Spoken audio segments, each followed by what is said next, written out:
love that Landlocked Sailor. It's a beautiful song. It's worth the 10 years. Thank you. Our second opening, before we go on, I just want to bid those of you who are coming in after the show started a warm welcome and good evening, and to let you know also that the sale of refreshments in the back of the room here are going to be project soon.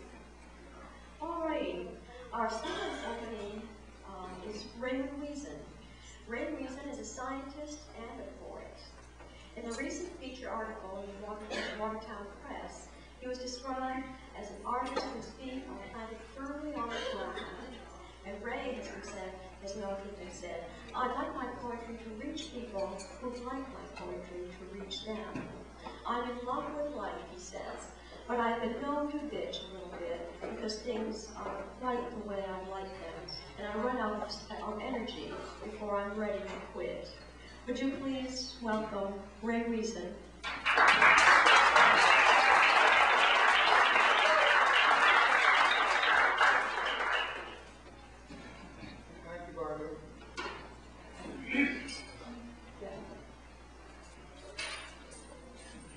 Pleasure to be here this evening. It's very gratifying to see so many people come out to our coffee house.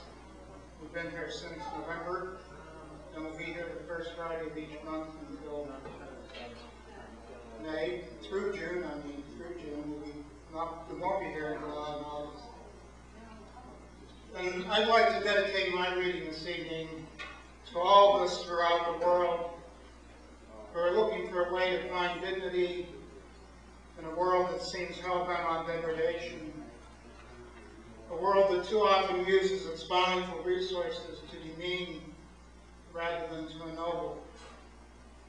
And I'd like to offer special thanks to St. Teresa of the Child Jesus. My first poem is dedicated then to all of us who want to love and who search to find a way. It's called Harvest Moon. Did you speak to the harvest moon last night as it watched in the wings of the smudged blue sky, while the sun bowed out to an earth half filled with views of leaves, love spent by a summer's dance? Did you know to wait for the second set when the sea runs black and the moon calls out to a distant maid in a sky unheard when the sun held sway? Did you whisper words? Did you blow a kiss to the one we love, hoping she too spoke to the harvest moon last night? The second poem that I'd like to read is dedicated to a young woman that has been so much in my life. And I didn't write it. It was written by Lee Hunt, who lived from 1784 to 1859. And I haven't found it possible to write a poem like this. And I dedicate this to my daughter, Jennifer. And it's called Jenny Kissed Me. Jenny kissed me when we met, jumping from the chair she sat in.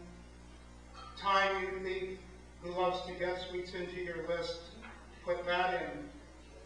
Say I'm weary, say I'm sad, say that health and wealth have missed me. Say I'm growing old, but add, Jenny kissed me. The next poem is dedicated to my son Christopher, who's a graduate student down at the University of North Carolina, and isn't like so many young men of this age over in Saudi Arabia.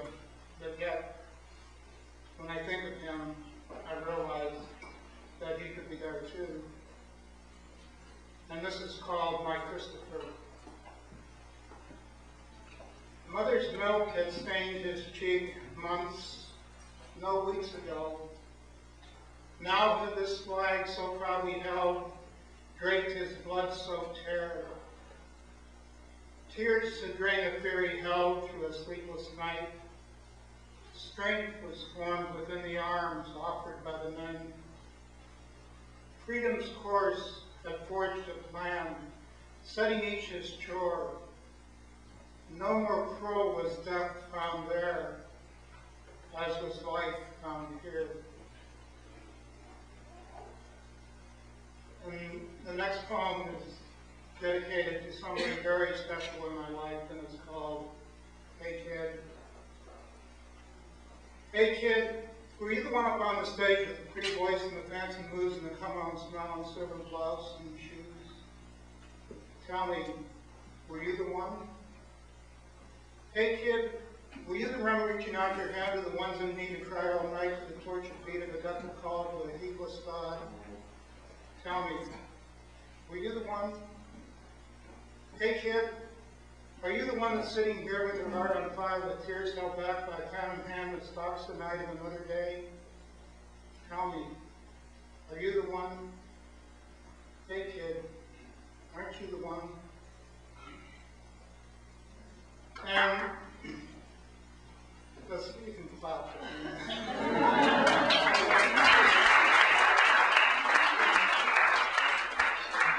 Is either going to get off the store or on the camera. I wasn't going to make up my mind, but then, you know, no man would be a man unless he dedicated a poem to his cat. This is for Priscilla, who's really a boy, and it's a cat, and it's called Power. When all the words of all the kings have been proclaimed throughout the lands, a wondrous musing in the night will sound the realm's reply. Meow. And I want to read something that's a little more mystical, because that's what I am. And unfortunately, just the Bible, so we'll read Groundhog Day. Last year, this is February 1st, of course, Groundhog Day. And last February 2nd, having nothing better to do at 5:30 in the morning, I went and sat beside a groundhog pole. And here roughly, with some editorial freedom, is what happened. It's not going to happen tomorrow morning, I'll tell you that. This is called Groundhog Day 1990. A mound of pebble clay laying near the rotting trunk of a pin oak hinted at a resting woodchuck beneath the snow-spotted thickets of dry grass. Swirling, spiraling, soaring, swooping, a red-tailed hawk kept watch. Wintering sparrows darted up from their perches in the gray-green aspen to warn the hawk from their terrain. Pheasants chattered from their nests in the brown reeds. A rabbit charted its course through the tender twigs. A blue jay chatted with its neighbor. The sun stole the silence from a darkened land, waking the spirits in a myriad of life. All was prepared, all ready to witness the tale about to unfold. Oak leaves obscured the opening in the earth, but a movement within the tunnel began to reveal the twittering nose, the whiskers, the twinkling eyes of a brown, furry mammal. Cautiously, the groundhog reached out with one paw, then the other. It remained frozen for a long time, observing. It remained observing. A woodchuck emerged in full blast, moving slowly about on all fours. Raising up on its hind legs, it faced the sun and took a long glance over its shoulder. The hawk tipped a wing in a knowing recognition and flew off, heralding the message that what had been in sleep was soon to be renewed. Crystals of ice lingered in a nearby stream, suggesting a pace that fostered harmony.